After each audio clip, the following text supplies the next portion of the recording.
Remember, I do the research. Somebody had a bad day, huh? Of course, usually they're all covered with blood and stink. Now, I usually don't see coroners with tactical bulletproof. Now we're getting cool here. Well, I love to start my day with an ambush.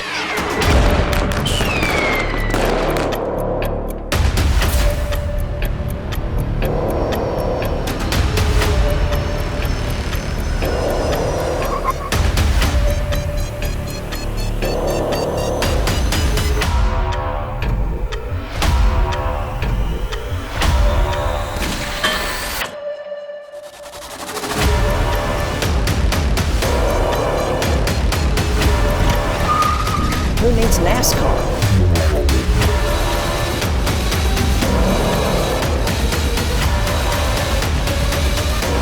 Holy, it's harder than it looks.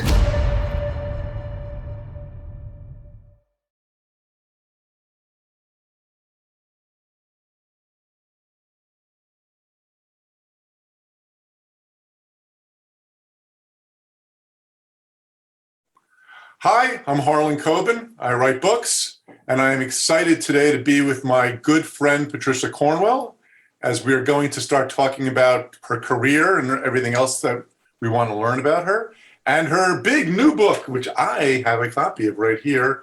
Doesn't it look nice, Patricia? Don't you like that? Do you like that cover? It looks good, especially looks good when you holding it up and with that NASA shirt on. There it is, NASA. If I put that on the cover, I'd sell a whole lot more copies. But you know, first of all, the NASA thing part of the book, which we'll talk about a little bit, but if I may quickly brag, my son, who's graduating from Rice University in May, will be working in flight control at NASA. That is fantastic. So I'm ridiculously proud, and so I have tons of swag. You know, that's I'm very familiar because I've been over to Johnson Space Center a number of times, and you should be proud. That's a big deal. Yeah, he was working an internship where he graduated in 5 years instead of 4 years, and he worked a full year at NASA at Johnson Space Center, and of course loved it. And now they offered him a job. So Dad is thrilled, though he'll be in Houston, not New Jersey. Where are you right now, Patricia? Where are you doing this from? Boston, not too terribly far from where you are. Yeah, not too bad. Now I have to read a little bit of a bio, though. Why, I don't know. You all know who I am talking to. But just a few facts on Patricia Cornwell's career.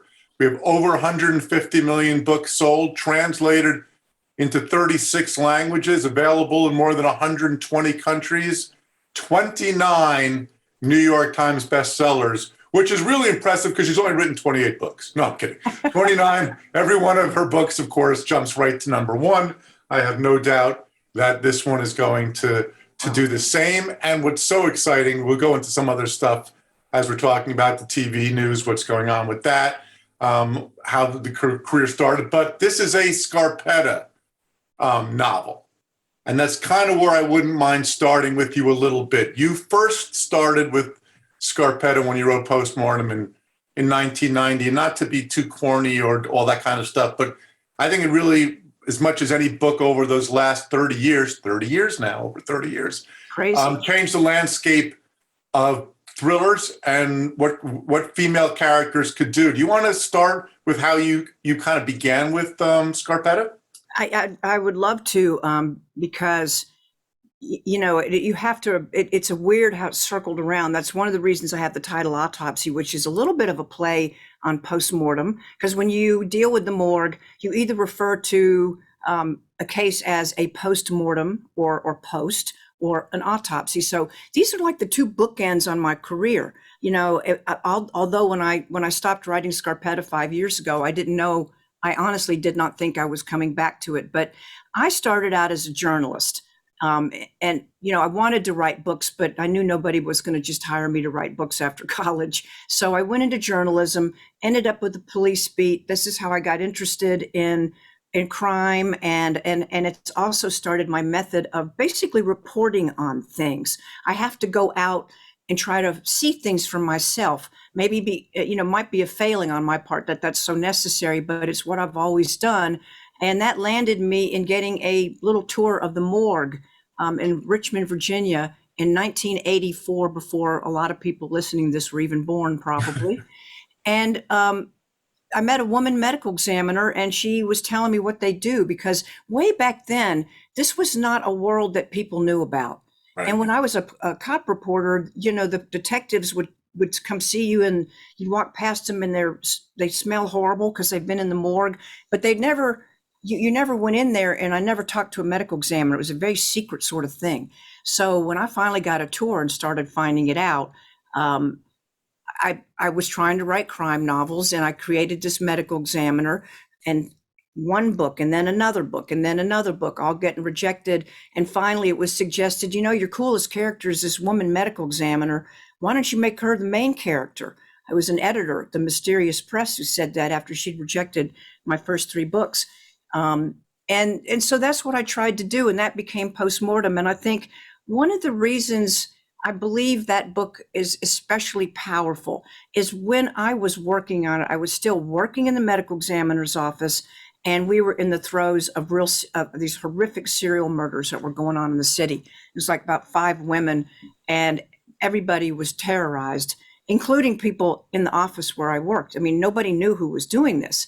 And that's when I started wondering, if Scarpetta were the medical examiner in this situation, what would she do? And what would it be like for her? And that was how that book started. And to go back to your original point, Harlan, it wasn't greeted with a great deal of enthusiasm early on.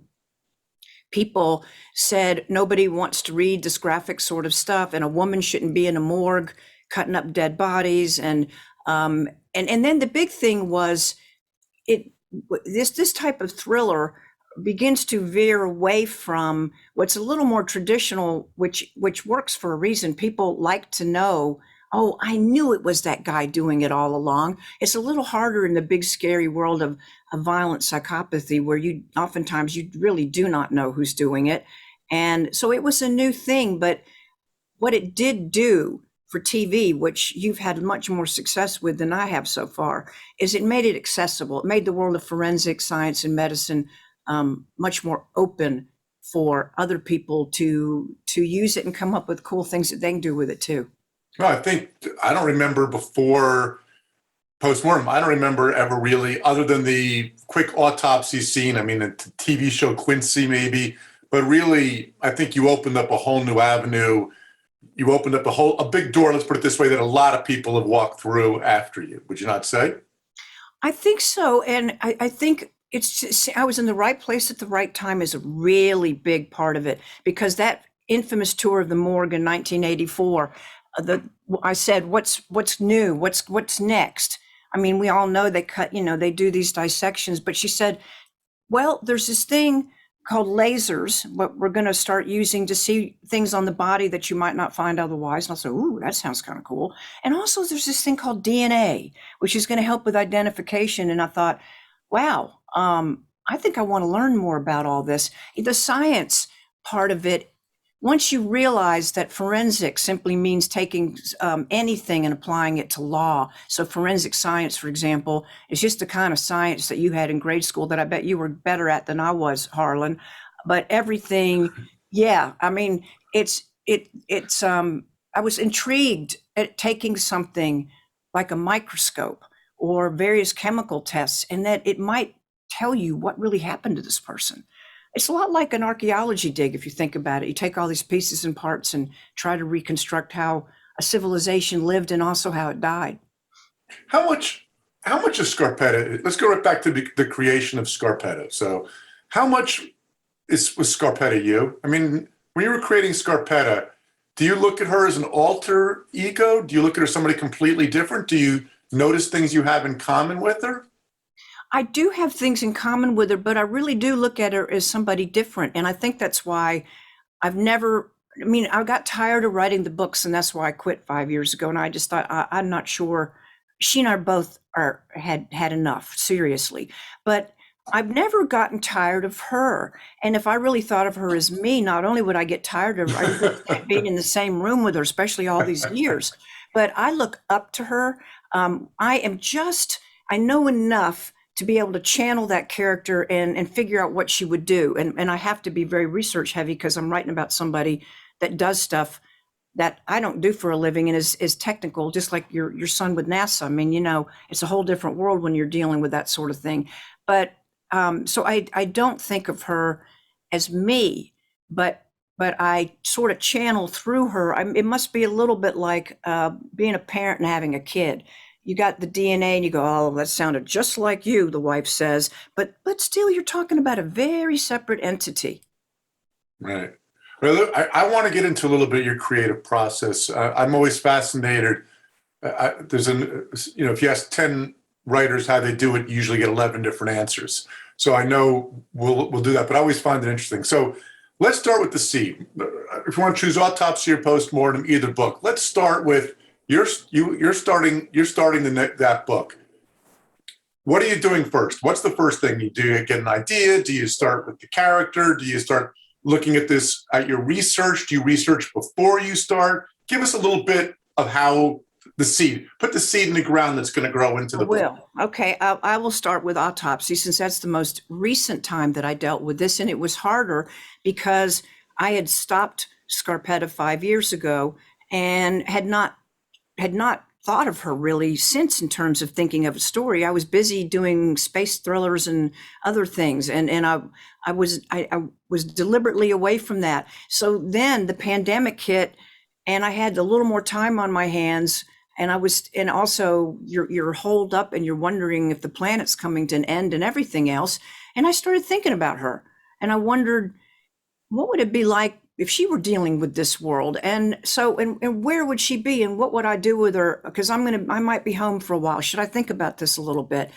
And as what I always do is I try to figure out where she is. It always starts with her. It does not start with the technology. There's an overall, like back in the old days, I'd say, you know what, let me show people forensic fire investigation, or I'm going to show them how you could weaponize, a virus like, smallpox and unnatural exposure that I wrote or whatever. But it's always when I'm going to start that deadly deed of that blank screen, page 1, and you know what that's like better than anybody. It's like, what comes to my mind is like, where is she? And in autopsy, and just so you know, I don't always get it right at first. Sometimes I have a scene with her, and I had one scene, you'll laugh at this, I had a scene where it opened within her office, and she was lying on her floor, taking a time out. And I kept saying, it just went on for a month. And it was at a time when our bulldog that we had back then was not well and was the end stages of something. And I would go trying to work and then go, and it was just a horrible time. And she would not get off the floor. And finally, I realized she just wasn't ready to talk to me right then. I wasn't ready to do it. So sometimes it is funny how that happens. But in autopsy, where I finally did realize where she was, I was seeing her in Northern Virginia in a state office building, a corner suite. She's like on a 3rd or 4th floor, and she's looking down at her parking lot as the storm is moving in, and leaves are blowing around. The street lights are blinking on because it's wintertime and it's getting dark. And she's looking at these people going out to her cars a little bit too early for her taste. Okay. And she's realizing, not only does nobody really know her anymore, because she was in Virginia and she came back after many, many years. She's only been there a couple months now. Not only do they not necessarily know her, but those who do don't really want her back. Because once she appears, it's a new sheriff in town. It always is. And you get the sense of somebody who's against a lot of odds, a secretary she inherited who is nothing but a foe, and all these fiefdoms that have formed over the decades that have run the medical examiner system into the ground. And so that's what I saw. And then I knew, well, there'd have to be somebody in the refrigerator that's bothering her a lot right now. So that's kind of, sort of how that all began. Let me ask you that question. How do you start your book? I usually start with I usually start with an idea. I usually start with a what if. So in the case of my breakout book was Tell No One. So in the case of Tell No One, I was thinking about, well, what if a man, I was watching one of those bad romance movies on TV. And there's ones that we always had, like, the man and woman are together and the wife gets murdered and the man can't move on with his life. And then he sees a hot babe and all of a sudden he's fine and he immediately moves on with his life. So I was thinking, what about the guy who can't go on? What about the man who really lost his soulmate? Can I find redemption from him, from there? And from there, I came with an idea of a man whose wife is murdered. 8 years pass, he can't get over her death, and then he gets an email, he clicks a hyperlink, a webcam pops up, and a dead man walks by. His dead wife walks by, so she's still alive. How can that be? And then I start going. So usually I start with a scenario, and then I ask myself, who will tell the story? And when it's time for, you have case Scarpetta, and I got Myron Bolitar, who will tell that story? Sometimes it's Myron, not often, once every 5 or 6 years. Which is why I'm fascinated by the fact that you decided to bring her back to Virginia, and you decided to put all these roadblocks in her way before there's any kind of really crime. So did you just want to mess with her, or you just thought that would be something that the characters could overcome?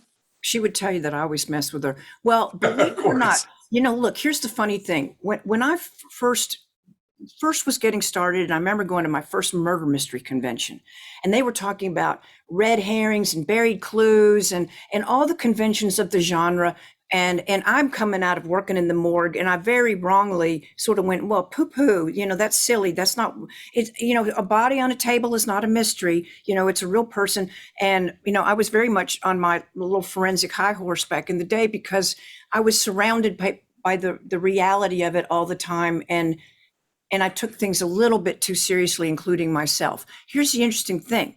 All of these things that they talk about are part of basically an algorithm that makes a formula, and there are reasons for formulas. When you call it in the way you just described, boop, boop, boop, boop, boop, boop, like a computer program, what you're going to do. You've got the critical thinking outlining all of that, the what if, which is in its own way very mathematical, because a mystery, a thriller, nothing is any good if it's not logical.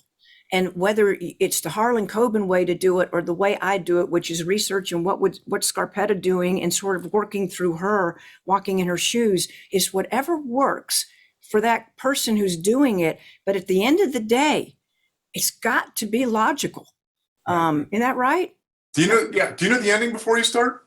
Do you know your last twist? More so these days than I used to. I don't always know exactly who's doing it, and I kind of almost don't want to, because she doesn't know either.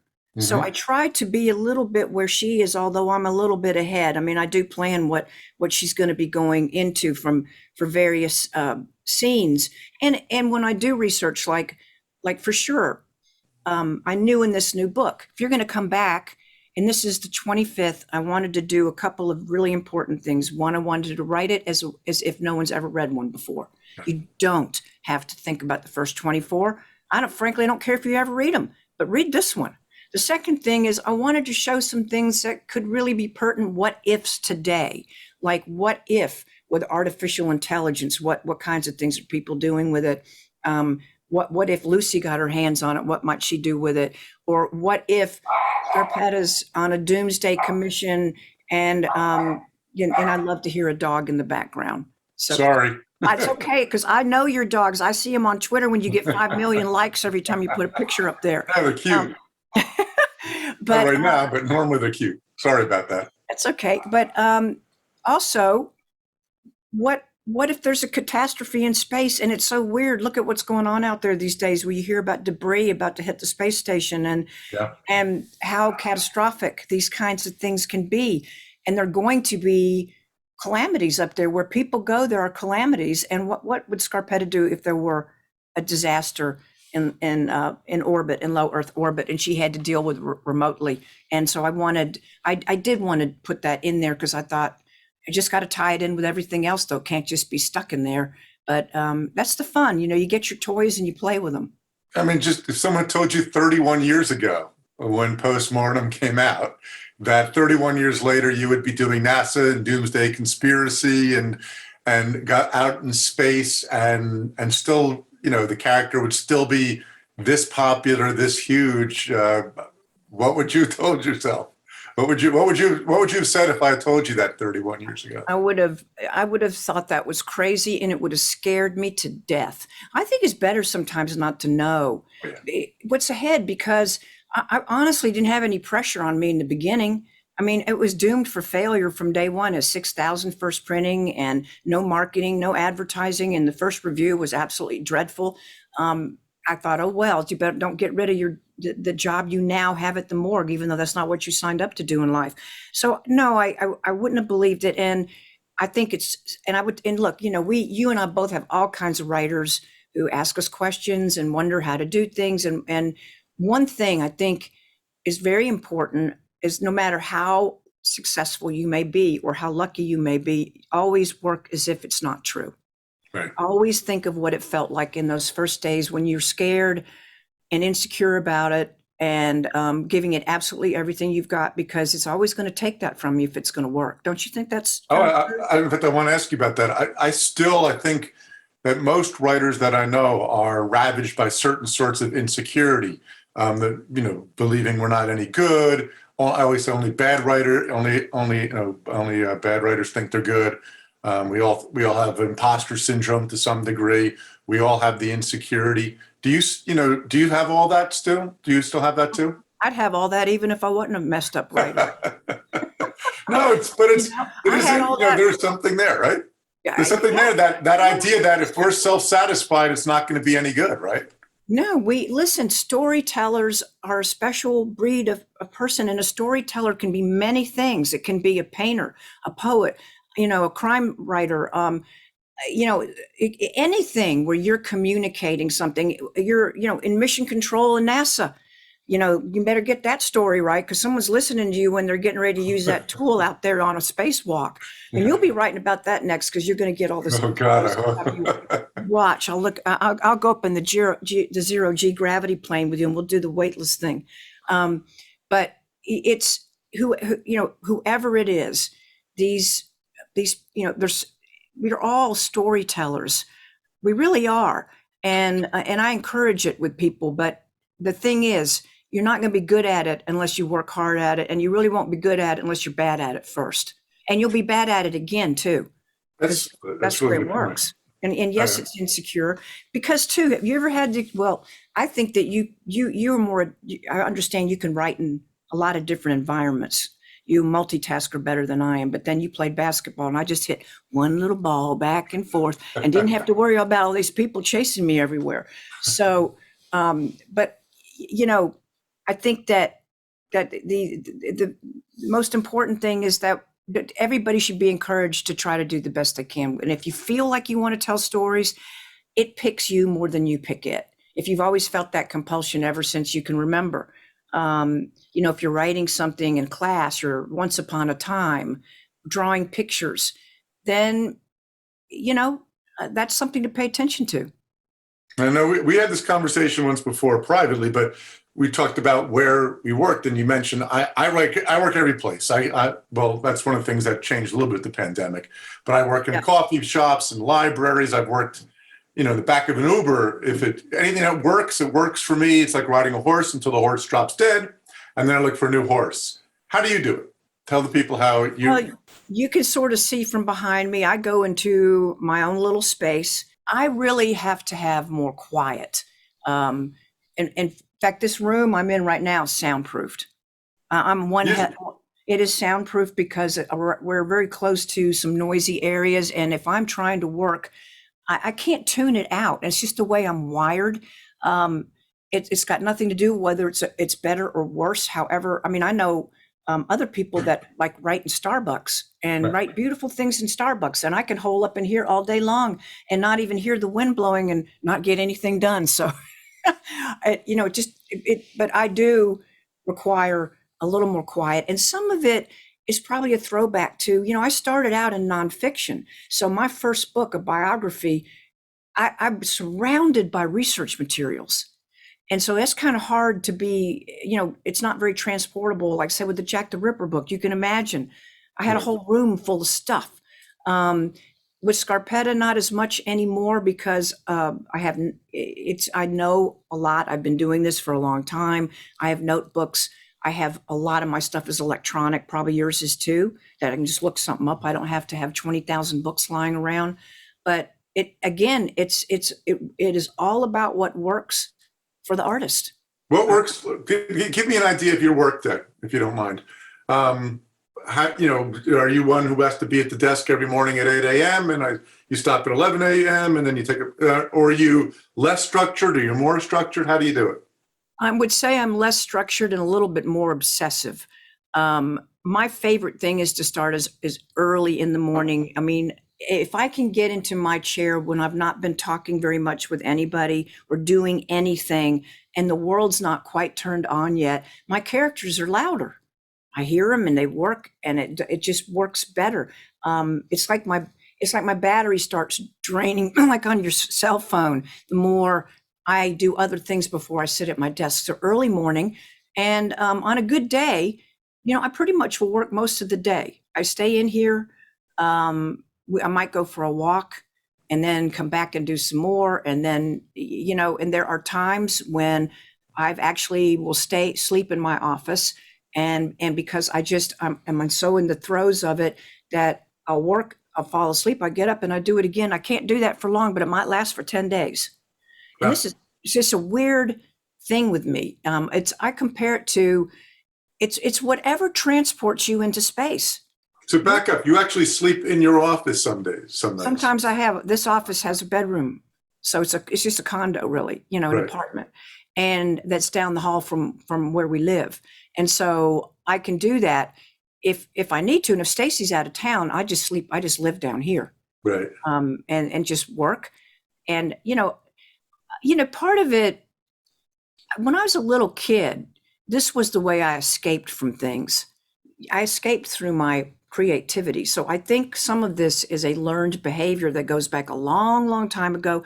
May not be the best thing, but it's just sort of what I've always done is I like to just immerse myself and stay there. I wish I could do it in a more regular fashion, like, at 4:00 and don't think about it anymore, get up the next day, just do it. But it sort of takes me over. You've said it too. You said sometimes that you almost feel like you can't stop writing. Right.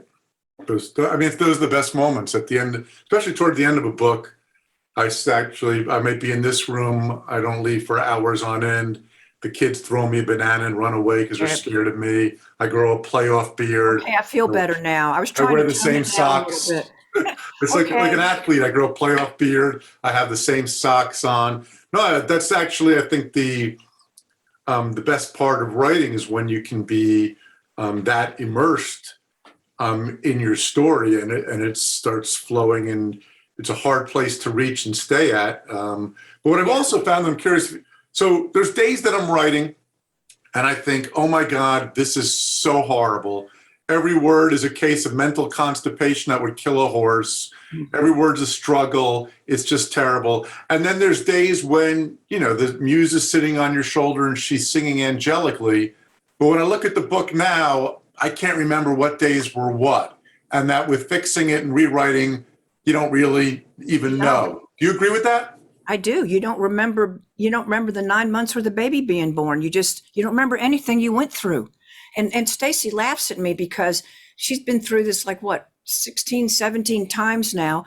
And she says, you say the same thing every time. You just don't ever remember it. And I said, well, if I ever remembered it, I probably would never do it again. It's exactly the same with the hand. I mean, she's always like, I can't. They start going like this, right? Or you're at that point in the book where you think it'll never work. You're at that point in the book where you think it's terrible and you've lost it. You're at that point in the book where you think this is great and your other stuff is crap. We go through all those stages, don't we? We sure do. We go through them over and over again. And I find myself saying the same things over and over again about the process. But it's very difficult creating something out of nothing. And to me, it's the equivalent of composing a symphony. And because but you're the director, you're all the instruments, you're the singer, and you're the audience. You're everything if you do this, and it's a huge honor and a tremendous responsibility. Flannery O'Connor said, "I don't love writing; I love having written." And when she would get into the editing process, she said it was like eating a horse blanket, and we know what that's like. This is not you. It chooses you, and why is it important? Because without the storytellers, we do not have anybody holding torches and lighting our way. We don't know who we are, what we've been, what we can be, or what we should be. We don't know anything.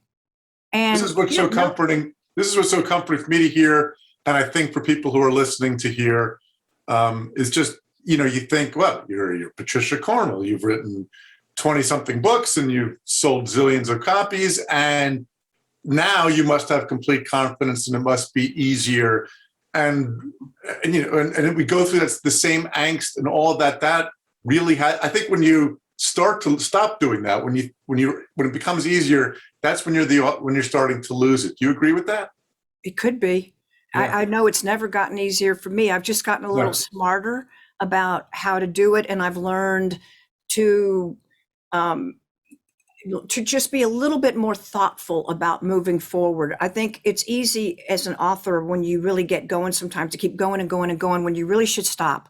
Because I've learned to listen if there's a little part of me that goes, this is going to be a tough thing to tie together later, but I don't care if that guy was spying on her behind the wall. What are you going to do with that later? And then you leave it, and sure enough, it's a problem later, and you're trying to fix it. All of this maybe sounding tedious to people, but to say that no matter how creative you may be, you don't have a beautiful body unless there's a skeleton inside that's holding it up and makes it work right. So make sure that you are structuring things properly. And if you don't know the answer, go find it out. And if you still don't know, then go back to where it was still working and pick up from there. That is what I do.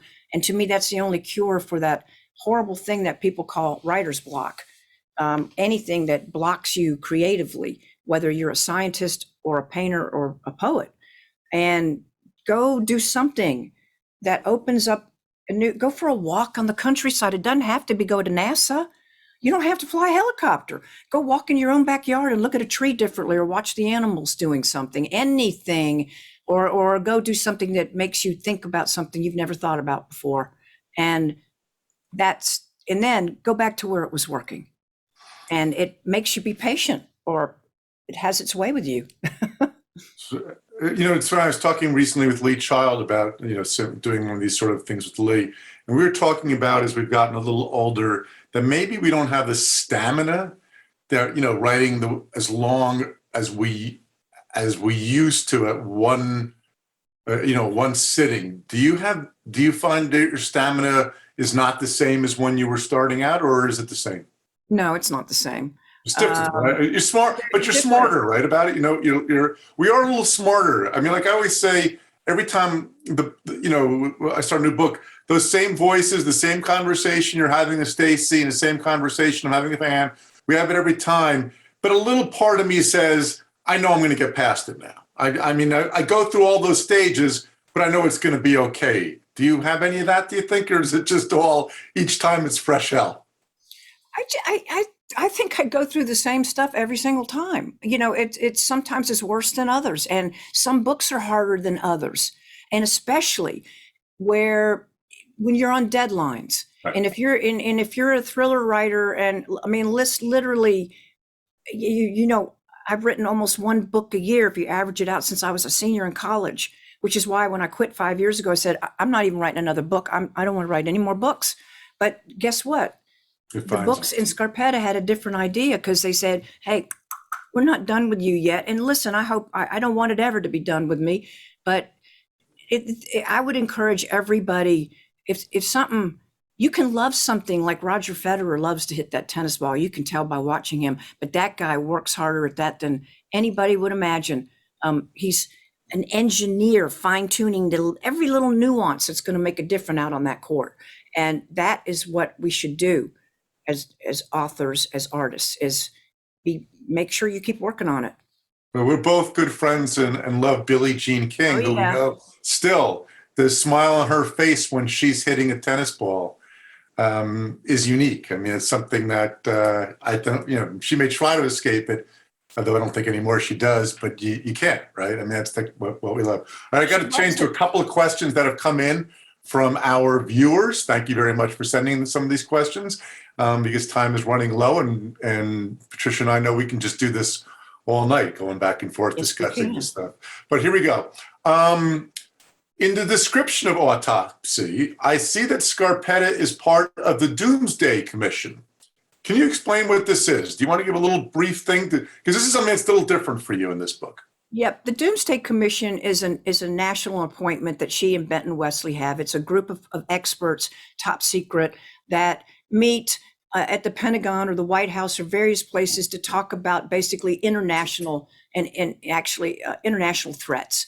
The sorts of things that you would imagine that are going on when you have the Russians and the Chinese and the space race that we've got, or you have a pandemic where some people think that the virus was created in a lab, and all the things that you might imagine that she could get pulled into. And so she is on this Doomsday Commission, and she's in the midst of a serial murder case in Old Town Alexandria, where she's moved, and we relaunched the series there. And she gets called. She and Benton get called to the White House, and because there appears to be a disaster in space that might involve casualties. This has never happened before, and they need her to help sort through it. So in a nutshell, that's what that is. And the Doomsday Commission is something she'll continue to be part of. Her expertise could be demanded anywhere, and including anywhere around the world. And in this day and age, the beauty of it is a lot of the stuff you can do remotely, like her dealing with the catastrophe in space. She deals with it 100% remotely. That's really kind of a cool scene. That's I think it's a really cool scene that people are really going to love. And the other thing that someone's asking about that I love that they're asking, and I always love this kind of question. I know the answer, but you have to answer it. Will we see Mourinho back in Autopsy? Oh, yes. Mourinho is up close and personal. As a matter of fact, what I've done is I moved everybody back to Virginia. Benton and Scarpetta living on an old estate, this old rundown place that they got that goes back to George Washington practically. And Lucy's in the guest house, and she's gone through an interesting personal situation and is also deep into artificial intelligence. And that's as much as I'm going to tell you about that. Mourinho is right around the corner within walking distance. And you'll find out soon enough that he has gotten hooked up with Scarpetta's sister, Dorothy. So all of the usual suspects are right on top of each other.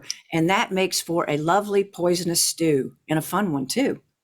Well, this is important because you and I are talking about process, and we're talking about, how cutting edge you were in terms of forensics and the science. But in my view, the books would not work if the fact that we didn't want to spend time with Scarpetta and Benton and Mourinho and the rest of the gang. That's really why we read the books, don't you think, in the end of the day? Yeah, we love the science and stuff like that, but it's like having you were mentioning skeleton, but it's like having a great car. If the car doesn't have any petrol or any fuel, it's not going to go anyplace. Do you agree with that? It's just not interesting. Yeah. You want to see what Jack Reacher's going to do next, the character. You want to see in your work, the guy taking the shower on the plane and where he's headed off to. And, you want to care about any of these people that we put out there. And if you don't care about it, I don't see why people will keep reading. Do you? Yeah, I don't. All right, I got time for one more question because we're starting to run low on time. So I'm going to ask it. This is also from one of you guys out there. Thank you. Because I was going to ask this one anyway. This is a good one. I know the answer, but again, were you writing this book during the pandemic? If so, did it affect your writing? Was it cathartic, or did you find it more difficult to write during the pandemic? I did write this book during the pandemic, and that's why I decided to do it. I had the whole world turned upside down. And sometimes when you make one decision, it changes when things are so dramatically different. And because I wasn't going anywhere, it actually made it easier because I just went to my office every day. Stacy and I were living, very much sheltered in place like so many people during the worst of all this. And it also gave me an opportunity to put Scarpetta in the same thing. The pandemic has been an issue for what's going on with them, as you'll find out if you read the book. If people read it, they're living in the same world we're in right now, really, because I wrote it as if it opens on November 30th and literally November 30th of this year. And they're, for the most part, what I describe is pretty much the same now, except that Robert E. Lee's statue in Richmond has been torn down since I wrote the book. So it's actually made, it's just one of these other things that we did differently. I'd be afraid, or I was afraid. I was writing a book during the pandemic, and I moved the book to 2019 just so I wouldn't have to deal with it. But I admire the fact that in the middle of it, you took it head on.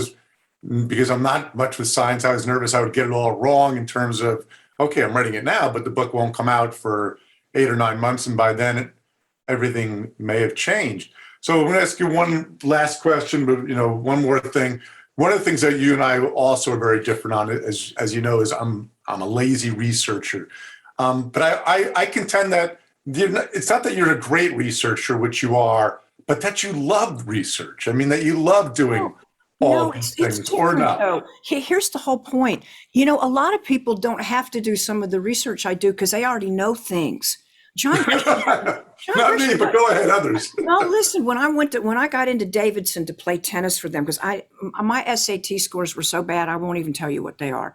But Mourinho's bowling score is higher than my SAT. And when I got to Davidson, I had this little necklace that was just this little square rectangle of gold, this cheap little thing. And I didn't get anything engraved on it because I decided this is my tabula rasa, my blank slate, because you are a blank slate between the ears. You don't know anything about except hitting a tennis ball. And so, I do research because I write about people that I don't know what they do. I don't know what a forensic pathologist or cops, or, when I got the cop beat, I would ride around with the police officers and try to learn what they were doing. And I am curious, but to me, it's exploring. And it's you, Harlan, might go for a walk and explore something in New Jersey or New York, and you get an idea that is just as valuable as the one I got when I went to the morgue and had to smell all that nasty stuff in there. So it's all about the person and what they're doing, but it's what works for you, By the way, I think I don't remember, I sent you a picture. When my kids were looking at colleges, we went down to Davidson, and in the admissions office, they have a whole collection of your books. So I was sitting there going, oh, look, we authors do that sort of stupid things. I took a picture and sent it to you. All right, guys, how exciting. 5 years later, Scarpetta is back and better than ever, as they say. And I love you had the White House on here. It's a book with it's a great book. It's one of your best, I think. Thank you. And as someone who's thank you for doing this. Been reading you for over 30 years. And so enjoy it, guys. Thank you, Patricia, for taking the time out to talk with me. Thank you all for listening.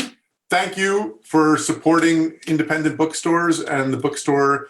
This is one bookstore that means a lot to both of us. So we're glad you're here, and we're glad to be here talking about it. And I hope to see you guys soon. Thanks, Patricia.